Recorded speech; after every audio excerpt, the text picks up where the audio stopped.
The phone buzzed once on the nightstand, a single vibration that sliced through the dark like a scalpel.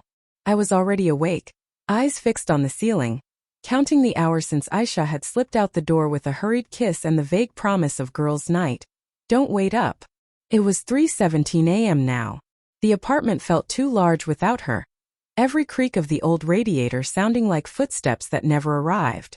I reached for the phone, heart kicking against my ribs, and there it was, her name glowing on the screen. I'm safe. Don't worry. We'll explain tomorrow. That was all. No punctuation after safe. No emoji. No I love you. Just those 8 words, clinical and distant, like a note left on a fridge for a roommate. I read them until the screen dimmed, then read them again under the glare of the bathroom light.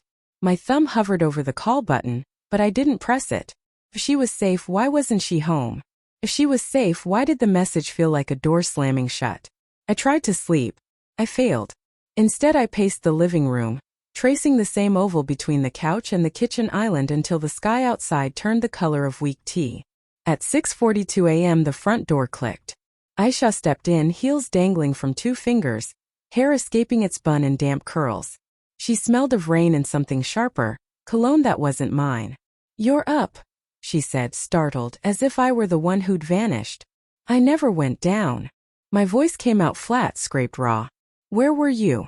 She dropped her shoes by the mat, buying time. Sanaa's cousin was in town. We lost track. I crashed on her couch. The lie arrived polished, rehearsed in the cab ride home, maybe. I could almost see the script flickering behind her eyes. I held up the phone. This is all you thought I needed? 8 words after 12 hours. Her shoulders sagged. I didn't want to wake you. You didn't want to deal with me. The sentence left my mouth before I could soften it. We stood 3 feet apart, the air between us humming with everything unsaid.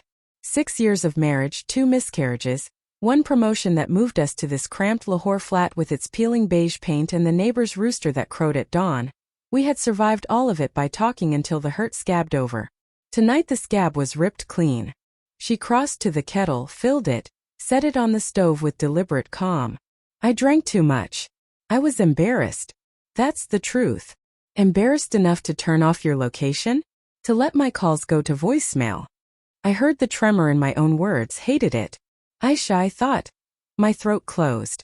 I thought of the bridge over the Ravi, of drunk drivers, of every worst-case headline I'd scrolled past at 2 a.m. The kettle began its low whistle. She faced me, eyes red-rimmed but steady. I turned it off because I needed one night where I wasn't being tracked like a parcel. I'm suffocating, Hamza. The whistle climbed. Neither of us moved to lift it. Steam fogged the window above the sink, erasing the view of the clotheslines and satellite dishes across the courtyard. Suffocating, I repeated. The word tasted metallic. We go to bed at the same time, wake up at the same time, share a Google Calendar color-coded like a preschool project. I thought that was us being careful with each other. It's us being careful with your anxiety, she said, soft but merciless. Every plan, every check-in, every where are you text. It's love, I know, but it's also a leash. I laughed, a sound like tearing paper. So you slipped the leash and ran straight to him. Her flinch was microscopic, but I saw it. The kettle screamed. She killed the flame. Him who? She asked, too late. I opened the phone again, navigated to the chat I'd avoided all night, and there it was, buried under her breezy I'm safe thread. A separate conversation with a contact saved as S-work. The preview showed a single peach emoji sent at 1:03 a.m. I clicked it at 4:12, after the 3rd glass of water failed to calm me. The messages unrolled like a carpet of broken glass. Work, 12:47 a.m. still up? Aisha. Leaving now. Black hoodie. Gate 3. Work, can't wait. Aisha, me neither. Then 20 minutes later a photo. Her hand on a denim-clad thigh, wedding ring glinting under club strobes. Caption finally. I turned the screen toward her. She didn't reach for it. She didn't need to. The color draining from her face told me she remembered every pixel. Gate 3 of what? My voice cracked like a teenager's. Sanaa's building doesn't have gates. She pressed her lips together, the way she did when our niece asked for one more story and the answer was no. Silence stretched, thick as the steam still curling from the spout. Finally, It was a mistake. Define mistake. I was amazed at how steady I sounded. One drink. One kiss.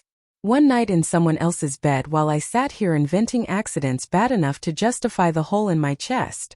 Tears welled, but she blinked them back with practiced efficiency. All of it.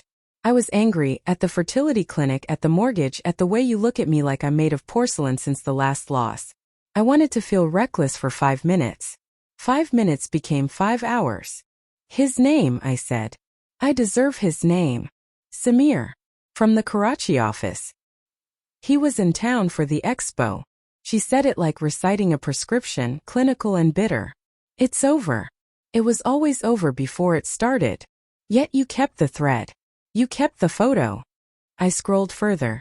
There were more blurry dance floor shots, her head thrown back in laughter I hadn't heard in months.